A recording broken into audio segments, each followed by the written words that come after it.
बिहार की 4 विधानसभा सीटों पर 13 नवंबर को मतदान होना है, लेकिन प्रचार प्रसार कल ही थम गया और उसके बाद से बीजेपी के राष्ट्रीय मंत्री ऋतुराज सिन्हा ने एक बड़ा दावा कर दिया। उन्होंने साफ साफ कह दिया है कि चारों सीटों पर एनडीए मजबूती के साथ लड़ाई लड़ रही है और एनडीए ही चारों सीटों पर जीतेगी भी। साथ ही उन्होंने ओसामा साहब को लेकर के भी एक बड़ा बयान दे दिया है। सुनवाते हैं आपको ऋतुराज सिन्हा ने क्या कुछ कहा है। देखिए, मैं बाई इलेक्शन में प्रचार के नाते जिन क्षेत्रों में लगातार घूम के आ रहा हूँ, अभी मैं रामगढ़ तरारी से होता हुआ लौटा हूँ पटना। एक बात स्पष्ट है कि शाहाबाद का माहौल तो साफ दिख रहा है कि जो भी कमी कसर लोकसभा चुनाव में रह गई, उसको पूरा करने के लिए जनता तत्पर है। जनता समझ रही है कि मोदी जी नीतीश जी के साथ ही विकास का मॉडल है और रामगढ़ में अशोक भाई एक अच्छे स्थिति में है। उनका चुनाव निकलने में कोई डाउट नहीं है। मैं तरारी था पिछले 2 दिनों से, तरारी में भी जो समीकरण अभी दिख रहा है तो उसमें कमल का फूल खिलने के पूरे आसार हैं और जब रिजल्ट आएगा तो तेजस्वी जी को जोर का झटका धीरे से लगेगा।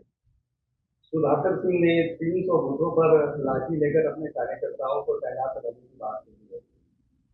देखिए, शाहाबाद के क्षेत्र में जगता बाबू एक बड़ा नाम है, उनका सम्मान रहा है, पर 2009 वाले जगता बाबू और उनके परिवार का वर्चस्व अलग था। वो समाजवादी नेता जगता बाबू जिन्होंने अपने पुत्र का टिकट एक समय पे काट दिया था, और आज ये परिस्थिति है कि वही जगता बाबू का परिवार, एक आदमी सांसद बन गया, दूसरे बेटे को एमएलसी बनाने के लिए उन्होंने हद भर प्रयास किया, अभी तीसरा बेटा को जो है वो एमएलए बनाने के लिए रामगढ़ से उतारे हुए हैं। तो जब समाजवाद को जातिवाद में तब्दील करके उसके अंदर आप परिवारवाद का नंगा नाच करिएगा तो जनता बेवकूफ नहीं है। जनता को सब दिखता है और जनता पूरी तरह से राजद को इस चुनाव में नकारने वाली है। लालू यादव ने कहा कि नरेंद्र मोदी नाम पर छोड़ नहीं देगा। क्या लालू यादव से क्या फर्क पड़ेगा? देखिए, लालू जी वरिष्ठ हैं, लालू जी पे कोई टीका टिप्पणी करना उचित नहीं है, लेकिन मेरा ये मानना है कि आज की राजनीति को जो भी देख रहा है, समझ रहा है, थोड़ा बहुत भी राजनीति में रुचि रखता है, उसको इतना तो समझ में आता है कि देश की राजनीति का केंद्र बिंदु अगर एक नाम कोई है तो वो है नरेंद्र मोदी। तो आंख बंद कर लेने से सच्चाई गायब नहीं होती। तो ठीक है, चुनाव का माहौल है, कुछ ना कुछ बोलना है, कुछ ना कुछ बोलेंगे ही, सभी लोग बोल रहे हैं, लेकिन ये चुनाव मोदी जी और नीतीश जी की साझा सरकार और उनके किए हुए विकास कार्यों पे हो रहा है और इसका रिजल्ट साफ कर देगा कि जनता पूरी तरह से एनडीए के पक्ष में है। सिन्हा साहब और ओसामा साहब के आने से कितना प्रभाव पड़ेगा? देखिए, अब ये कोई प्रभाव वह नहीं पड़ने वाला है। योगी जी ने बहुत स्पष्ट लाइन दे दी है। योगी जी ने बहुत स्पष्ट लाइन दे दी है और मोदी जी ने भी स्पष्ट कह दिया है कि एक है तो नेक है।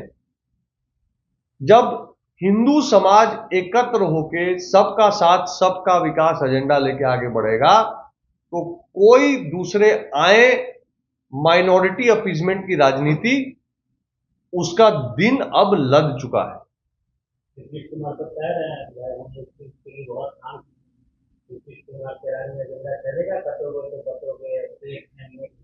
देखिए, मेरा बहुत सीधा सा कहना है, सरकार का काम है हर एक सामाजिक वर्ग के लिए, हर एक क्षेत्र के लिए बिना भेदभाव के काम करना। नीतीश जी क्या, नरेंद्र मोदी जी की सरकार ने भी इसको करके दिखाया है। 3 तलाक हटाने का दम किसी सरकार में नहीं था, पसमंदा मुसलमानों के लिए काम करने का, उनको हर एक सरकारी योजना पहुंचाने का, जो अत्यंत गरीब मुसलमान वर्ग है या मुसलमान वर्ग में और कोई हो जिसको जरूरत थी, उसको सरकारी स्कीम का लाभ नीतीश कुमार जी के स्कीमों के माध्यम से भी मिला है, मोदी जी के स्कीमों के माध्यम से मिला है। लेकिन एक बात स्पष्ट है कि भारतीय जनता पार्टी तुष्टीकरण की राजनीति के विरुद्ध है। ये देश एक है, यहां हर एक नागरिक के समान अधिकार हैं। किसी का धर्म देखकर उसको विशेष अधिकार नहीं देना चाहिए, यह हमारा संविधान कहता है। लेकिन तेजस्वी यादव कह रहे हैं कि ये लोग सिर्फ हिंदू मुस्लिम कर रहे हैं, रोजगार और पढ़ाई लिखाई की बात नहीं करते हैं। तेजस्वी जी पहले स्पष्ट समझ लें कि वो जिस इंडी अलायंस के साथ खड़े हैं, वो इंडी अलायंस कह रही है कि हम मुसलमानों को रिजर्वेशन देंगे, एससी और ओबीसी का रिजर्वेशन काट के। ये मैं नहीं कर रहा हूं, ये इंडी अलायंस के घटक दल कांग्रेस कह रहा है।